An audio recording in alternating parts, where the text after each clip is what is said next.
Dionne Warwick was born Marie Dionne Warwick on December 12, 1940, in East Orange, New Jersey. Raised in a family where music was an integral part of daily life, Dionne's musical journey began early. Her mother, Lee Drinkard Warwick, managed the Drinkard Singers, a respected gospel group, while her father, Manel Warwick, had a strong passion for music as well, providing for the family with a deep love for the arts. From a very young age, Dionne was immersed in a world of powerful voices, passionate worship, and the rich traditions of African American gospel music.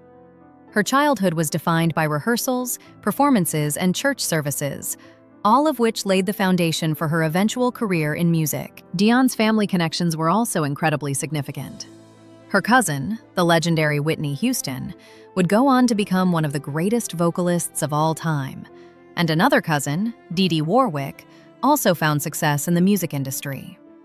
This network of musical talent created an environment that encouraged both ambition and creativity. Dionne quickly recognized that she too had the potential to pursue a career in music, a career that would take her far beyond her church community. The early years. From gospel roots to mainstream success, Dionne's professional journey began humbly. While still attending Hart College of Music in Connecticut, she worked as a session singer, lending her voice to a number of major artists. It was during one of these sessions in the early 1960s that her path crossed with that of composer Burt Bacharach and lyricist Hal David. The trio quickly formed a legendary partnership that would define Dionne's career. Bacharach was immediately captivated by Dionne's vocal precision and her ability to deliver subtle emotions through her voice.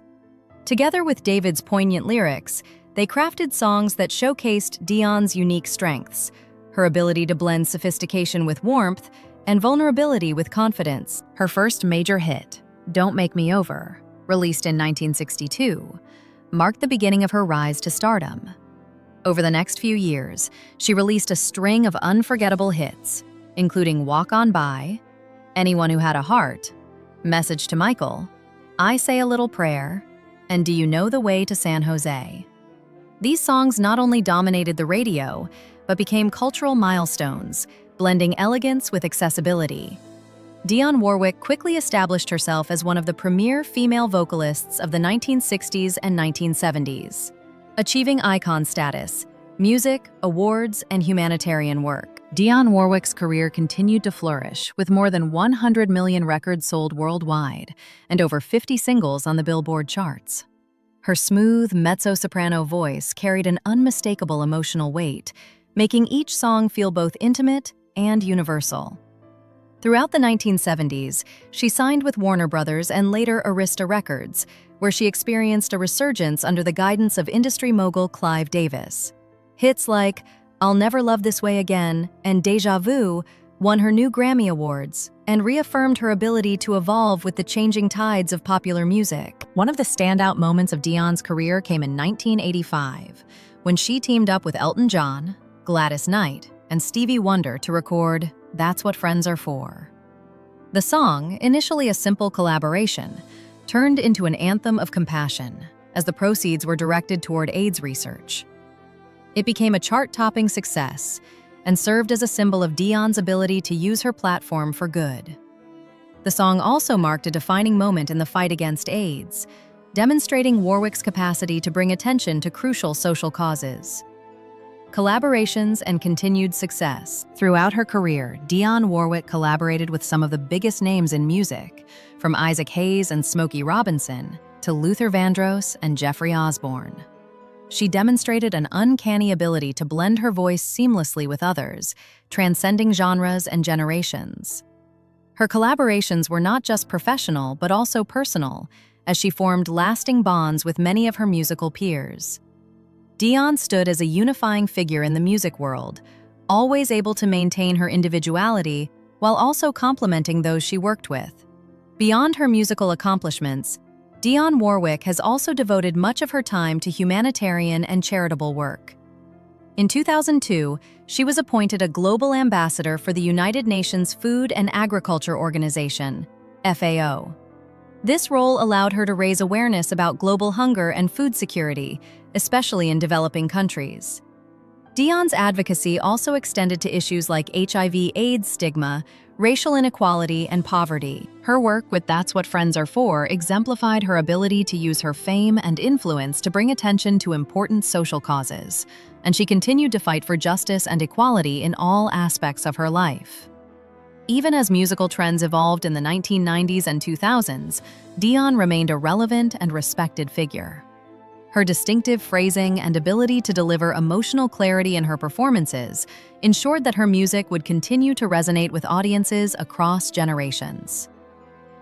Personal life, marriage, family, and growth. Dionne's personal life was as complex and multifaceted as her professional career. In 1966, at the peak of her success, she married actor and drummer William Elliott.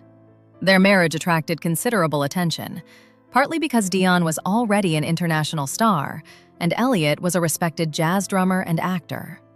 However, the pressures of their respective careers, coupled with the demands of fame, led to challenges early on. Just a year later, in May 1967, the couple divorced. Yet, the story of Dionne and Elliott didn't end there. After some time apart, the couple chose to reconcile and remarried in August 1967 in a glamorous ceremony held in Milan, Italy. Milan, a city known for its elegance and beauty, was a fitting backdrop for their renewed commitment to one another. Their second marriage symbolized hope and a fresh beginning, despite the struggles they had faced. Dionne embraced motherhood with joy when she gave birth to her first son, David Elliott, on January 18, 1969. David followed in his mother's musical footsteps, becoming a drummer and vocalist himself. A few years later, Dionne gave birth to a second son, Damon Elliott, in 1973. Damon went on to achieve success in the music industry as a Grammy-winning producer and songwriter. Despite the joy of motherhood, Dionne and William Elliott's marriage faced further challenges, and in 1975, they separated again. In December of that year, they were granted a divorce.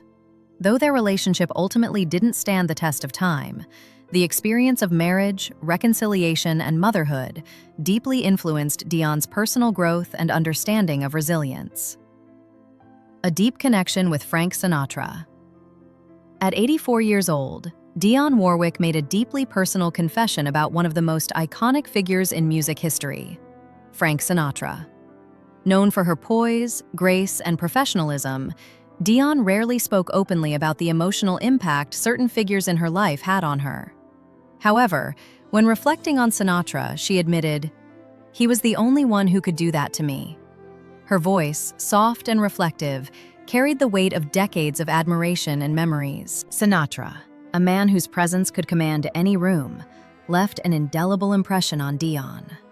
Despite her immense success, she spoke of Sinatra's ability to disarm even the most seasoned performer. His voice had an unmatched emotional depth, and when he sang, it felt as if every word he uttered was something you believed with your entire heart. For Dionne, who herself was known for the emotional clarity in her singing, Sinatra's interpretation of a song was something she both admired and sought to emulate. Sinatra's impact on Dionne's career. Dionne Warwick's encounters with Frank Sinatra took place during the golden years of American music, a time when both artists were at the peak of their powers.